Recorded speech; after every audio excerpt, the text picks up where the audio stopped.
Right, what is in a fast bowler's kit bag? I'm at Sussex County Cricket Club with Tymal, and we've got your bag ready. Yes. Thank you for going through it. No I'm worries. excited. I'm a massive cricket badger or nufty or tragic or whatever you want to call it.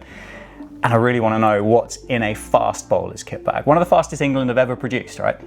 Back in the day, yeah. Back in the day. Still too quick for me anyway. But I'd love to know. I'd love to know what's in it. There's obviously going to be things that are going to be really specific to you personally, really specific to you as a fast bowler.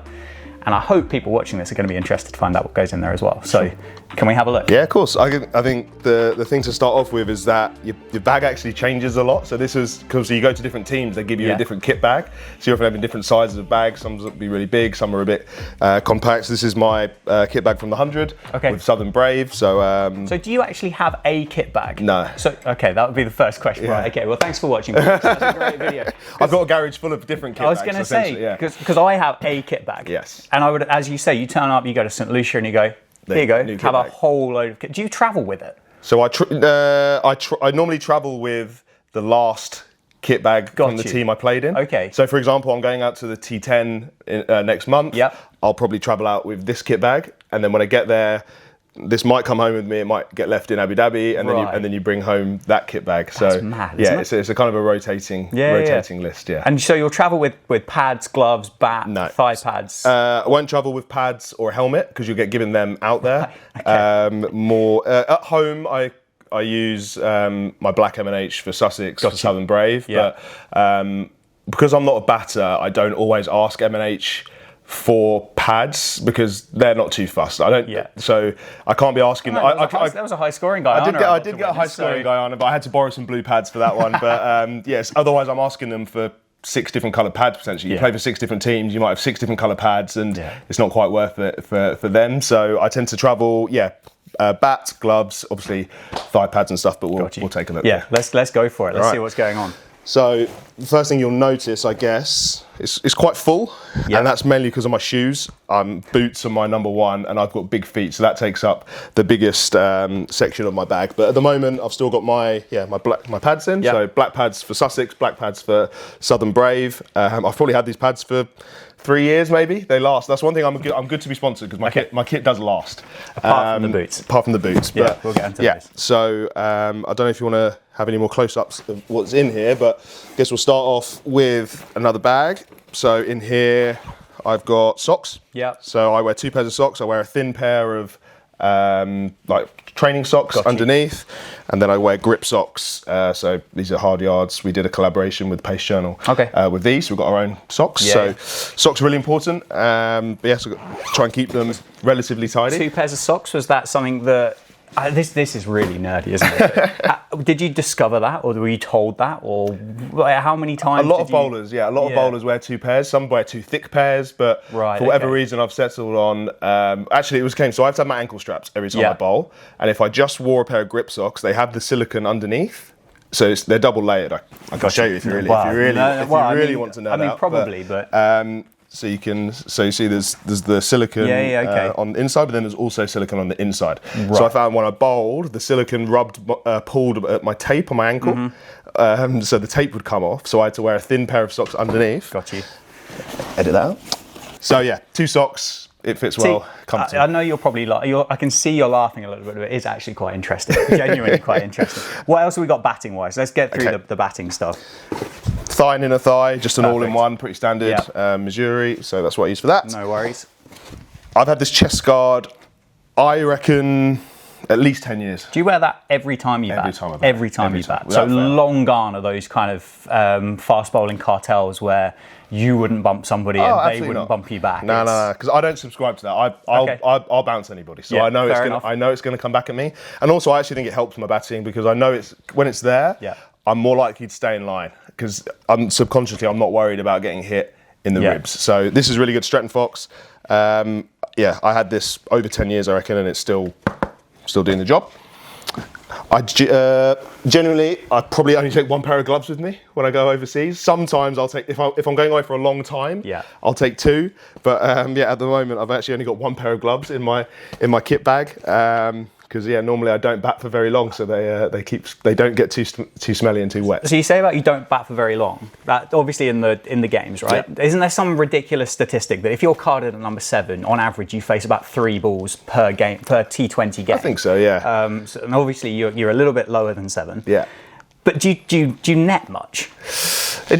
Pre-tournament, yeah, because it depends how long you go before the tournament. So you might fly in a week before the tournament and have a bit of, have maybe 3-4 sessions. Sometimes you might fly in, as you know, when I was in the Caribbean, you might fly in the day of the game, so you're not practicing at all. So it depends on what you're doing, but you have a few hits. Yeah. It depends on the coach. Some coaches are really keen for their bowlers to get in. Mm-hmm. Some coaches don't care and they kind of leave you to it, and it's up to you. But do you enjoy that? Do you enjoy the batting side? I do. I've enjoyed it more as I've gotten older. I wish when I was younger I probably paid more attention to it, but because I started cricket quite late, I kind of just had to focus on the bowling, and then the batting, we kind of, in the background, we tried to get going. But when you get a little taste of it and when you score some runs, you think, I wish I could do this a bit more often. So, I wish I did bat a bit more when I was younger, because you never know what could happen. But actually, I got 30 out in the Caribbean a few weeks ago. So, M&H are my sponsor. They're great, and the kit's really good. I have got lots of other pairs of gloves here, and I'm sure you have spares, but at the moment, there's only one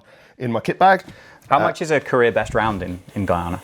Because surely that was part of We'll never know. Was that not part of the thing? No, not. They didn't know that was my career best. Right, so, yeah, we won't. Maybe next year. Surely the analyst or the statistician for St Lucia needed to... If we would have won the game, maybe, but we lost. Yeah, fair point. Moving on. Oh, there you go. Boxes just falling out. But that's probably the most important. Box, briefs. So just chuck them in the jockstrap. Lovely. Don't need to spend too much time on that. No, put that behind your paywall. You'll be fine. Arm guard. Yeah. So I wear one of the ones that's like a fabric one. So it just sits on nicely, and then it's a material that is actually quite soft to touch, but it's one of the ones, if it gets hit, it absorbs the contact. So I always wear an arm guard. Because this is my bowling arm. I'm a right-handed batter. Yeah. So I don't need to be breaking my arm. That would be pretty terrible. I'd be pretty upset with myself if I got hit on the arm. And batting-wise, might be. Oh no, bats. This is obviously something that people love talking about. So I'll carry 2 bats with me. Okay. So I'm not like a lot of batters who will carry 5, 6, 7, 8 bats on tour. Some batters I've played with carry a whole separate bag just full of bats. Yeah. Do you want to name and shame them? Owen Morgan used to. Really? So Morgan would have his kit bag, and then he'd have another bag just exclusively full of bats. Yeah, maybe gloves. He might have his gloves in there as well. But obviously those guys travel with a lot of kit. You can see I don't actually look after. You can see all the scratches and scuffs on the back of my bat. So you can tell how well I look after them. That was going to be one of my questions: is how precious are you about them? And clearly not very. Not that but I keep them in a separate compartment, so at least they're not they're not directly in there or getting scuffed about. Yeah. But some bags you don't have a separate compartment, and you've got no choice. It depends what team gives it to you, right? Correct. Who knows what you're going to get? But are you quite particular? Do you need it to be a particular weight and a particular length or a particular number of grips or anything like that, or is it quite literally a case of this is great, I'll just go with it and figure it out? I've had these 2 bats again for a few years. I'd say so. These are 2 really good bats, but because I don't bat loads, obviously I don't break as many. So I got these cleaned up this summer. I just sent them off to someone just in Sussex, got them cleaned up, re-stickered, a few cracks just glued in and stuff. But these 2 are really good bats. These are from M&H. I just asked them to be as big as you can and as light as you can. Right. So find that balance. Yeah. A nice easy thing for a bat maker to have as an instruction. Exactly, and I have 2 grips on it. I find that just helps with the pickup and the feeling. And these 2 are really good bats. I've got 3 others. There's one over there, a couple in my locker that in case of emergency, or I might use in the nets. But no, these 2 are really good bats. They last well, and as I say, I don't give them a huge amount of volume, so I look after them. But these are really good bats, and I've got no complaints at all, and hopefully they don't break on me. And they keep working. They do. Fingers crossed. Hopefully. No, it's genuinely curious. It's genuinely interesting because, as you said, it's something that you didn't focus on as a youngster, and obviously it's something that you can't ignore now. You have to be a batter. You have to be able to score runs or survive or whatever that looks like. So to kind of have that conversation about it is interesting for a complete tragedy nutty like myself. But now I can see a whole load of other stuff. Most of it is shoes, but I reckon we should save the shoes because I think that's probably what people are most interested in. Yep. Okay, so we'll say that. So next, maybe a small part, but sunglasses. Important. So I'm always wearing if it's a day game or early evening. I don't think I've ever been on the field without sunglasses on. Some players don't wear them at all. Yeah. And performance or style? Performance, yeah. I don't think I could see the ball. Like, I don't get it. Some guys, literally, we have guys in our team who just don't wear sunglasses, and then they field out on the boundary with the sun, bearing down on them. So I've got three pairs on me at the moment. Oakley's are my Colour my sunglass choice. I've got a few different colours. So I've got the blue here, Sussex. I don't have a colour for every. Not yet. All of the rainbow. The yellow and black. Okay. These are nice ones. Yeah, they're quite smart. And then I've got another black pair in there. But sunglasses. Perfect. Very important for me. These bags are very important. So it's the thing is, it looks chaotic, the bag, but it's also equally quite organised as well. In the fact that you've got these extra bags inside the bag. So I know what's going on, but so I have to strap my big toe every time I bowl. So I completely severed it a couple of years ago. What to the? It was pretty bad. Yeah, I'll maybe show you a photo after. But okay, yeah. I had to have 2 operations on it. Really? It got infected. It was pretty horrible, and that's why I now have to cut a big hole in my boot. Which we'll show you in a second. But as a result, I now have to strap my toe every time I bowl.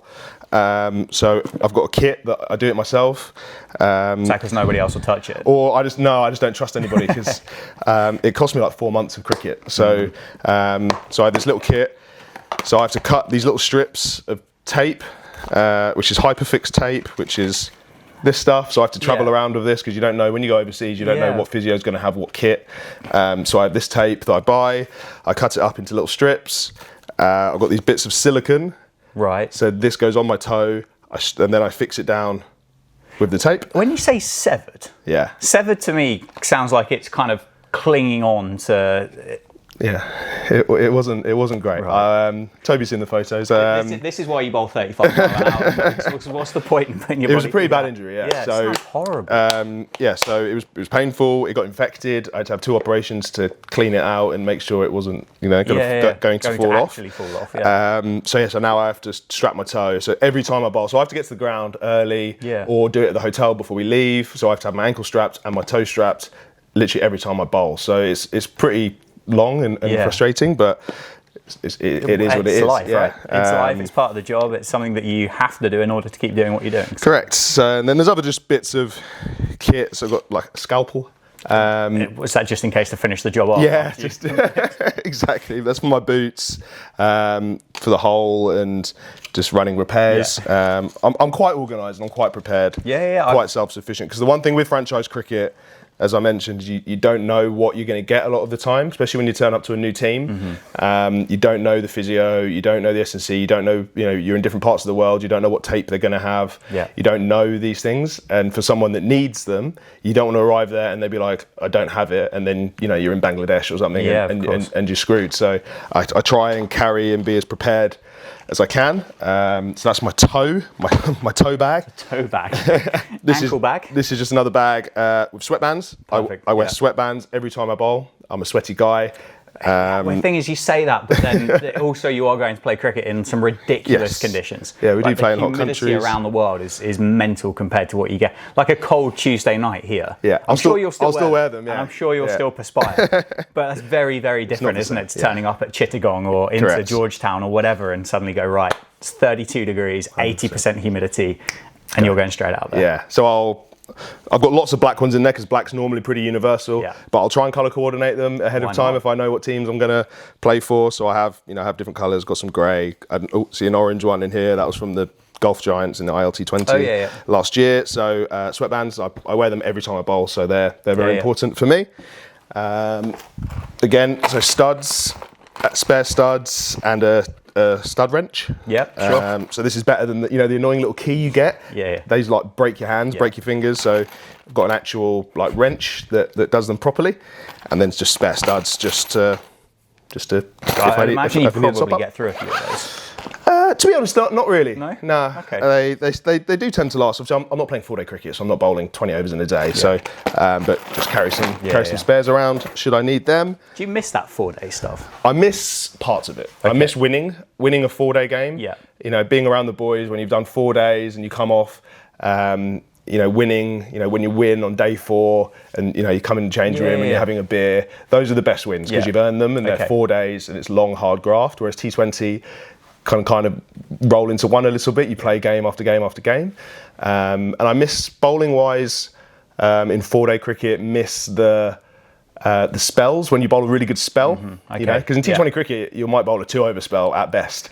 Often you're just bowling 1 over and then you're off. And I can imagine you bowl your 6 best balls and still disappear to the rope. Correct. 4 times out of 6. Yeah. Whereas you have the feeling as a bowler sometimes, back when I played 4-day cricket, you feel in complete control and you feel like you're the only person that can win that battle against the batter. Obviously, you have times where it's going the other way and you're going around the park. But that feeling of bowling a really good spell and you've got 4 slips and a short leg and the fielders are up.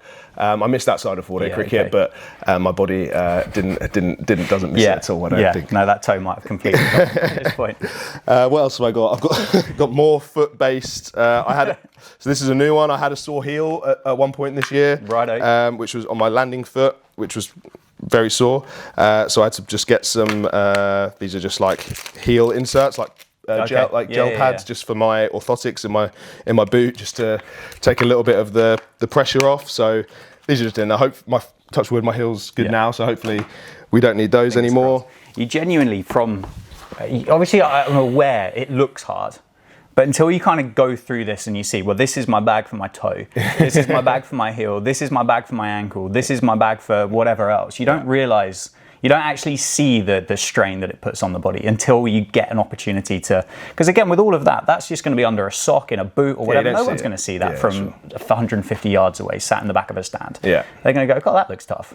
But nobody actually knows, do they? And not everybody's like this. Some guys will, carry 3 pairs of boots and a bat and some gloves and they'll be fine. But, I've picked up a few scars and a few wounds along the way and this is where I'm at the moment. But, I'm still in the park, I'm still playing and it just takes maybe half an hour longer to get ready than what it used to when I was 21 years old. But almost there pretty much.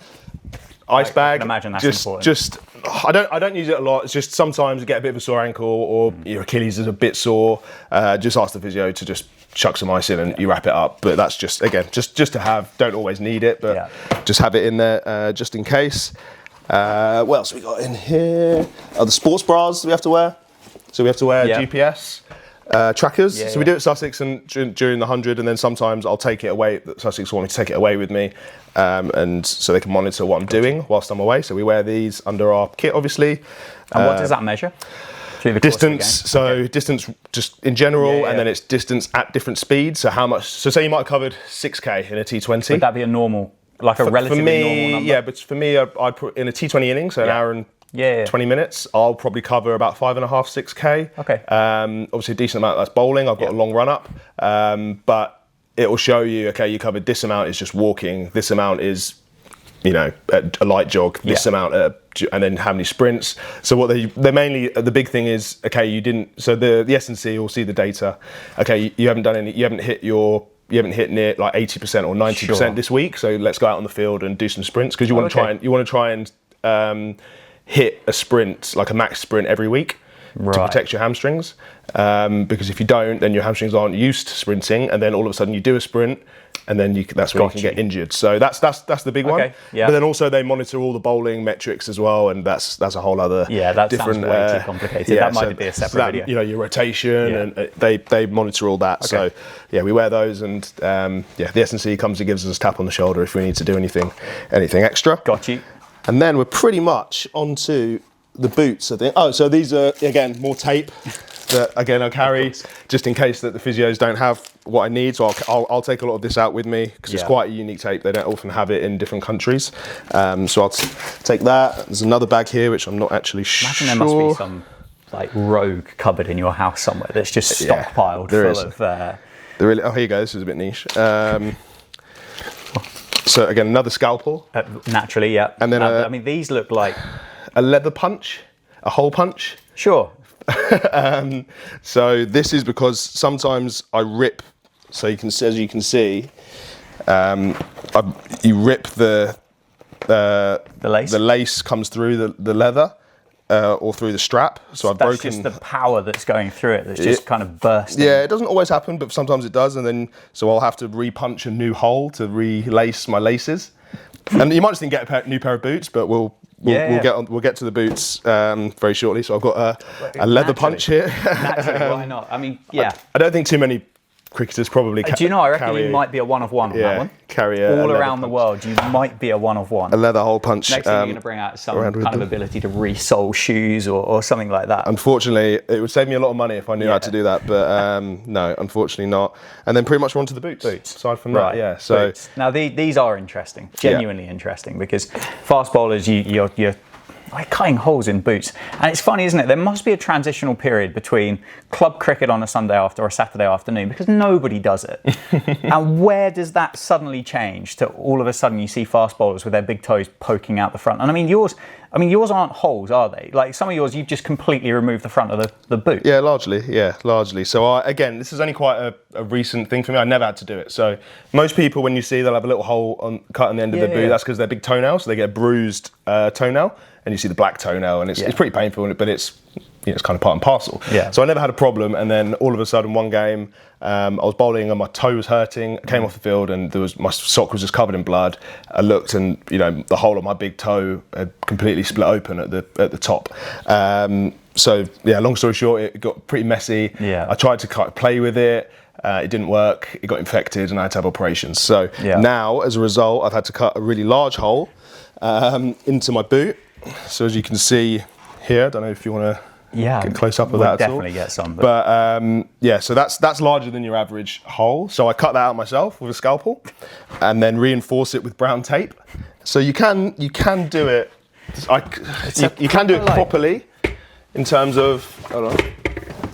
So I've got a pair here that were resold in India, and then he can reinforce them, kind of like actually with some proper material. But I mean, that still feels pretty sore. That. No, you don't notice it once. Okay. Yeah. So my toe pretty much completely comes. So every time I bowl, my big toe completely comes out the front. But it doesn't affect anything. It's strange. It's completely fine. So I guess the story behind these boots is they're pretty old. So they don't make these shoes anymore. Asics stopped making these boots, I reckon, 5-6 years ago. Right. So these are the boots I've worn my whole career. So from when you were 18 years old, you exclusively wore these. Yeah. So they used to redo them every year in different colours and whatever, but this was the last when they stopped making them. Whatever, So I found these to be the best shoes. They're the Speed Menace. They're a bit heavier than a lot of bowlers don't like them because they're heavy, and obviously I don't play 4-day cricket, so it's fine. Sure. But for whatever reason, they just fit me the best. Asics in general, I've always enjoyed Asics. When they stopped making them, it was quite a big thing for me, and I bought as many pairs as I could from around the world. How many pairs do you reckon you bought? Not as many. I wish I bought more, but I reckon back then I probably bought 10-12 pairs. Okay, that's not as many as I thought. I thought you were going to tell me about 50. But on top of the pairs I already had, so I had a decent stockpile already, and then I bought maybe another 10 pairs, but I was buying them from all over. I found them online in Australia, and I just paid for the shipping, just so I could get as many as I could, because I knew that once they stopped, they've stopped, and you can't find a pair anywhere now in my size anyway. I'm a size 12, so I've got big feet. So now these are at. So I send them to India to get resold. Right. Okay. So lots of people do it. There are people that do it in the UK, but there's a guy in India, Ahura Sports. Free shout out. He's the best. I think they're a massive company now. They do IPL. Everybody. They resell for everybody. So as you can see, these are a bit dirty. So you got a clean pair there, I guess. But I have a lot of extra spikes in the heel. Yep. So I'm quite big. Most people have 4, right? Yes, you normally have 4 in the heel. I've got 7 in the heel. Because I'm a big guy. I'm heavier than your average fast bowler. Mm-hmm. So when I hit the crease, I often slide quite a bit. I find that, especially in England, if it's a bit wet. Sometimes you're fine, but if it's a bit dewy, or if the wicket's particularly grassy, you tend to slip. So I need the extra spikes to help me grip and stay where I need to be. Yeah. And these ones are one plate. As you see how they're different. They're one solid plate, whereas these ones are flexi. So they move. There's such a science to this stuff. You'd never honestly know, would you? Yeah. Somebody somewhere will know about all of this, and they'll go, "Yeah, I knew that all along." But this is, it's clever. I have no idea. Yeah. So you send them off to India, and he's been doing them for me for a long time now, so he knows what I want. But so you resold them. First time you send them must have been kind of scary though, right? Yeah, a little bit. Like, okay, here's my 6 of my 12 pairs of Asics. Oh no, you don't do that. You send him one pair, okay. and then right, once you're happy, then you can redo more. But then it's expensive because you have to ship them to India, which costs a lot. Yeah. He has to do his job. Yeah. He charges you for that. then you have to pay for the shipping back to the UK. Yeah. So it works, if you're going to the IPO, it's perfect because at least you're in India, you can take your shoes, you can send them off and get them back.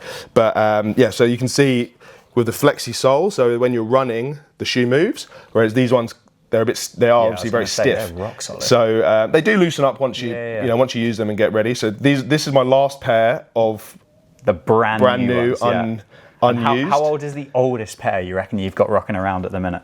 Probably 7-8 years old, I reckon. 8 years. I don't know. It's hard to tell. You must shed a tear each time one actually goes. That you have to kind of throw. So as you can see, so as you say, when I ripped them, you know, the lace was already ripped here, so I punched a new hole for the lace, relaced them, and then they still rip out. So yeah, if you can see, so under my locker here, I've got so many different. So these are all different brands of boot that you've tried. That I've tried. Yeah. And I'm sure they'd be fine, but they're just not the same because I've worn these since I was 18. Yeah. It's so difficult, like, to change. So it would take me a long time. So isn't it mad? Can you think of another sport where someone would just keep at the top of the game, just keep replacing? It'd be a bit like a Formula One car, just going back and going, well, we'll just keep cutting some more grooves in the tyres because we really like these ones. Exactly. So yeah, I've tried. So I've got like trainers. So these are trainers that have been spiked up, which a lot of guys use, but again, not quite the same for me. I've got some more old pairs here, which I still cling on to. But yeah, I've been trying in the background different boots for the day that all these run out, which they will. But to be fair, they are lasting and they're clinging on. And how many do you travel with? So normally, this would probably be 3 pairs of bowling boots. Yeah. And then 1 pair that I use for batting, but I could also bowl in them in an emergency. Right, okay. So 4 pairs of boots normally I'll travel with. Maybe 5 if I'm going away for a long time. Yeah. Because it's never happened, but it's my worst nightmare. Yeah, I can imagine, you run out of boots and you're on tour. And suddenly you're phoning somebody up to fly you a pair of boots from somewhere, from the UK over to wherever you are in the world. It would happen, yes. Yeah. So, yeah, well, if you need somebody to do it, I'll do it. I could do that job. So that's mad, isn't it? So there's...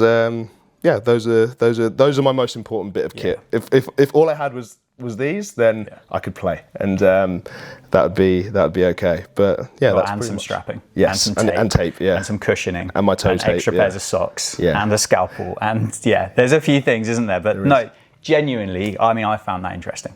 I'm glad. Hopefully you haven't found that too painful to go through. No, it's been good. Hopefully those that have watched it have found that interesting as well. But so 2 bats, 5 pairs of spikes, and that's how you bowl quick. Mate, thank you. Pleasure. Appreciate it.